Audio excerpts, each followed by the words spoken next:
Somos el grupo 14 y somos Noelia Ontanilla, Laura Sánchez y Celia Gil.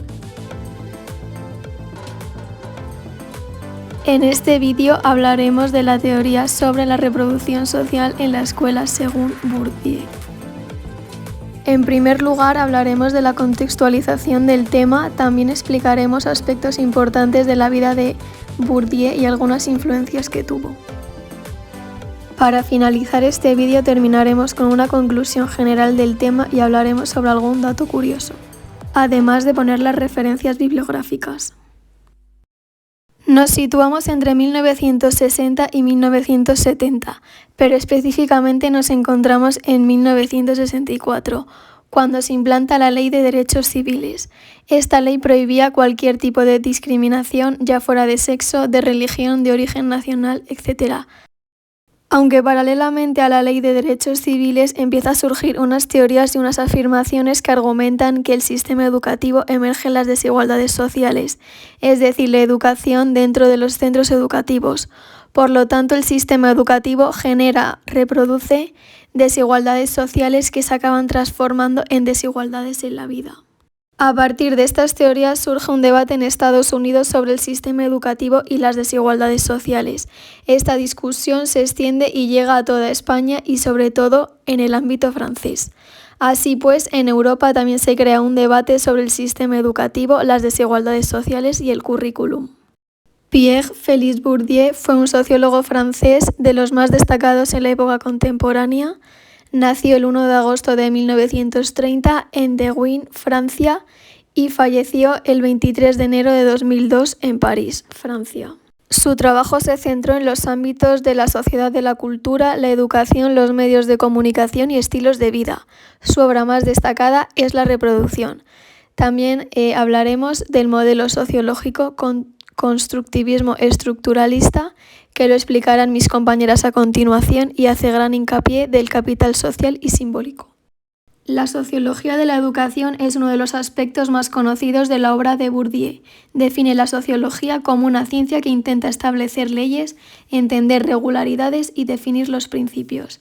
Intenta estudiar por qué la gente hace lo que hace y por qué razón actúan de una manera determinada ante distintas situaciones.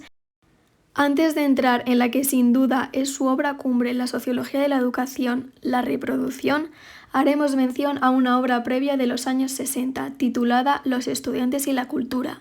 Estas dos obras fueron escritas en colaboración con Passeron. Los estudiantes y la cultura se trata de un trabajo sobre los estudiantes universitarios franceses en la década de los 70. Aquí analizan en qué consiste el privilegio universitario y qué es lo que valora la enseñanza superior. Nuestro protagonista, el francés Pierre Bourdieu, y el inglés Bernstein, podría decirse que son los autores que mejor representan lo que llamamos como teorías de la reproducción cultural. Pero para entender sus puntos de vista, primero debemos adentrarnos en quiénes fueron sus referentes. Ambos autores comparten una inspiración común en Marx y en Durkheim, aunque en Bourdieu se nota la influencia de Max Weber y sin embargo Bernstein se inspira más en otro clásico, G.H. Mead. Por otro lado, tenemos que mencionar también que aunque ambos autores se centran en los aspectos culturales, el francés se interesa más por la estructura de la reproducción, mientras que el británico lo hace por el proceso de transmisión de la cultura, prestando gran atención a las cuestiones lingüísticas. Pero antes de continuar y para comprender el modelo de análisis de Bourdieu es necesario entender los conceptos de hábitus, campo y capital. Empezaremos explicando el capital. Bourdieu denominó capital a una fuerza o a una energía de la física social dentro de un campo con la que hace alusión a los bienes materiales y simbólicos. Existen tantas formas de capitales como campos y de hecho el capital funciona en relación a un campo.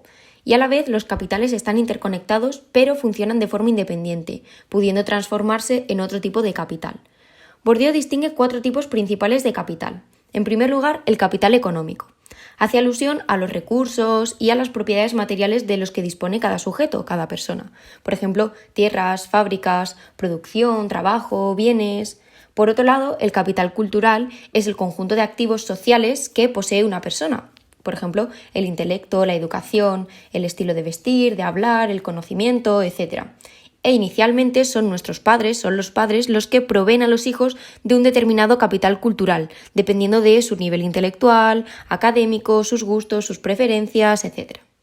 El capital social hace referencia a los contactos sociales, a la red de relaciones, a las conexiones y a las obligaciones sociales, y a la posición que ocupa el individuo dentro de un determinado grupo social.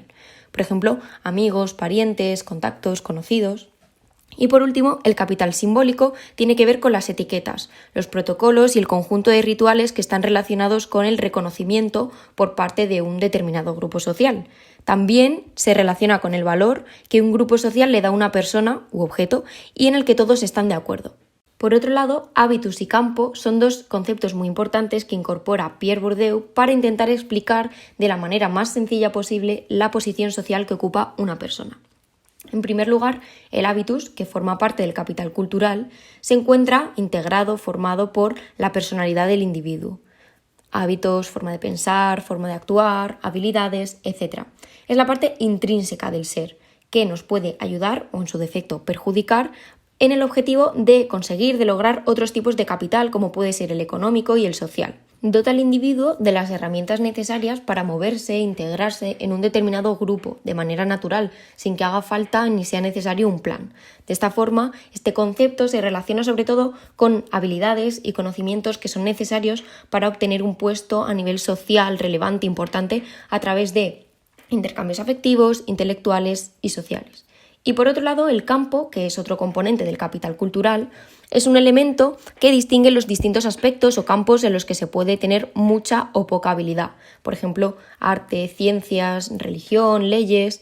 Estos campos tienen sus propios conocimientos asociados, sus propias normas, sus tradiciones y otorgan distintos tipos de capital cultural. La reproducción de las diversas relaciones de poder y relaciones simbólicas entre las clases está directamente relacionado con los procesos de educación, poniendo absoluta atención en la importancia del capital cultural, el cual depende de la familia como clave del éxito en la escuela. El capital social y cultural que un alumno recibe de su familia implica que se le ha inculcado un hábitus que actúa como mecanismo regulador de las prácticas sociales y sobre el que la escuela actúa. Una de las grandes diferencias que acompaña a la desigualdad social es el contraste del capital de sus integrantes. Esto quiere decir que los alumnos de las familias ricas tendrán éxito escolar, mientras que los alumnos de familias pobres obtendrán el fracaso escolar. Bourdieu dice que se pueden distinguir tres tipos de clase social. La primera es la nueva clase media, que invierte el capital cultural para mejorar su estatus social y quiere acabar con los estudios humanísticos y tradicionales. La siguiente clase social es la élite cultural, que mantiene su posición y defiende este tipo de estudios. Y por último pasamos a la clase dominante, que convierte el capital económico en capital cultural mediante títulos académicos y pretende conectar los negocios con los estudios universitarios. Él decía que la escuela era un espacio social donde se dan desigualdades. Según la teoría de reproducción, la escuela no promueve el cambio social, sino que crea desigualdades tanto culturales como sociales y económicas. Además, imponen pautas de autoridad a través del profesor y reproduce la cultura dominante, ya que el currículum está hecho por la clase dominante. A partir de lo explicado sobre la teoría de Bourdieu, se puede concluir lo siguiente. Lo primero es que la escuela es uno de los lugares donde los alumnos van fabricando una nueva forma de pensar y de actuar, tomando en cuenta aquello que la familia ya le transmitió. Lo segundo que podemos decir es que la situación social de un alumno afecta al resultado académico a partir del capital cultural que heredó y permite una desigualdad dentro de una institución académica. Esperemos que os haya gustado y si tenéis alguna pregunta es el momento.